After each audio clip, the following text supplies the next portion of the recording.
Good evening. Thank you all for being here tonight as part of the celebration of my parents' 50th wedding anniversary. This is a major milestone for our family, and Ishi and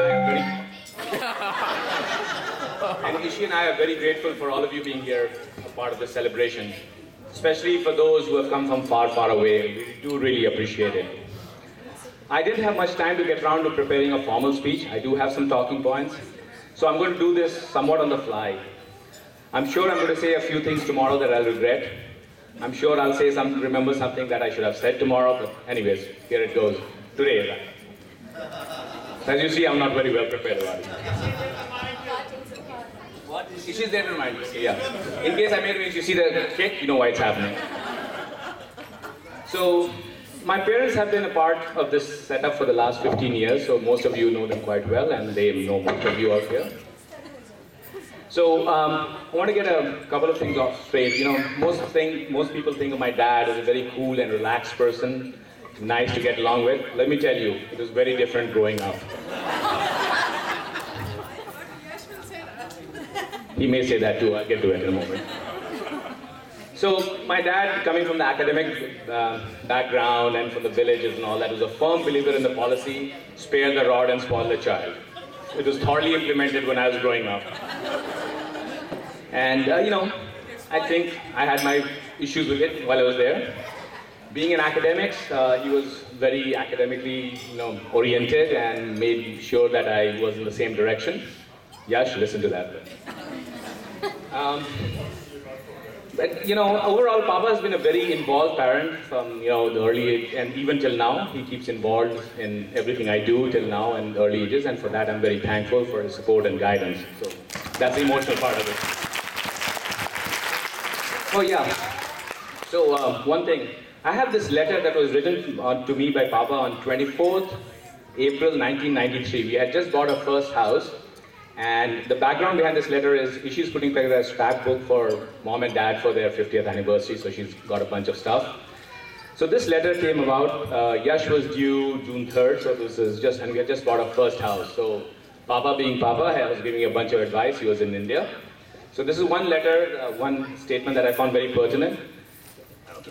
So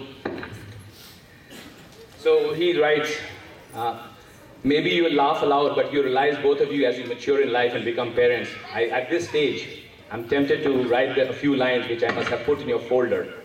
It reads as follows. Your child will forgive you easily and will love you always if you have punished him when he is wrong. But he will never forgive you and perhaps never love you if you do not punish him when he has done wrong. I think that was his way of just rationalizing whatever I had gone through before life. But thank you very much for that, Papa. And Yash, now if I'm hard on you, you know why Dada told me so.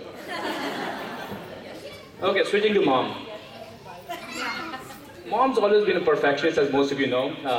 She's a homemaker with wanting to keep the house spick and span and clean and perfect. But having 3 male members in the house was always a bit of a challenge. And she's put in a lot of extra effort and continues to do so over the years. Unfortunately, or fortunately, I guess I should say, my wife's also the same genre, so the saga continues. Cooking has been my mom's forte, as most of you know, and thanks to her, I've developed my...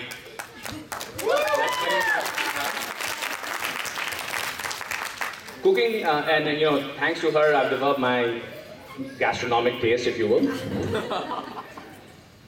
Now, the challenge for Mom in the last few years is to continue cooking and try to camouflage all the oil in the cooking. That's a big challenge that Mom's been working on the last few years.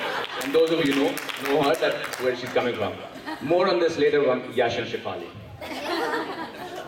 So, like every other family, we have our shares of ups and downs. The biggest down that we faced was I lost my younger brother in 1995 at the age of 28. I do miss him, and I wish and would have especially liked for him to be here today. But I'm sure wherever he is, he's happy for us and most probably smiling down on us as we look down today.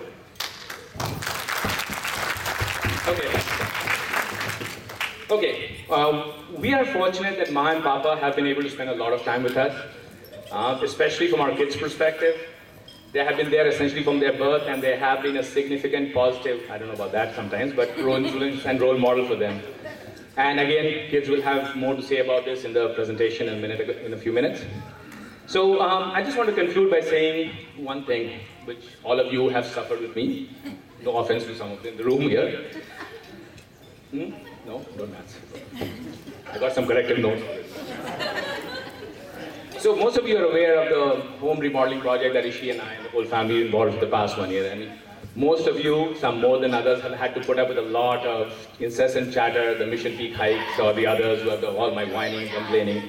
So I want to take this opportunity to thank you for all putting up with us and for providing us food and shelter and support and everything else that got us through these bars. Raj and Mag, if you're here, it's nothing personal.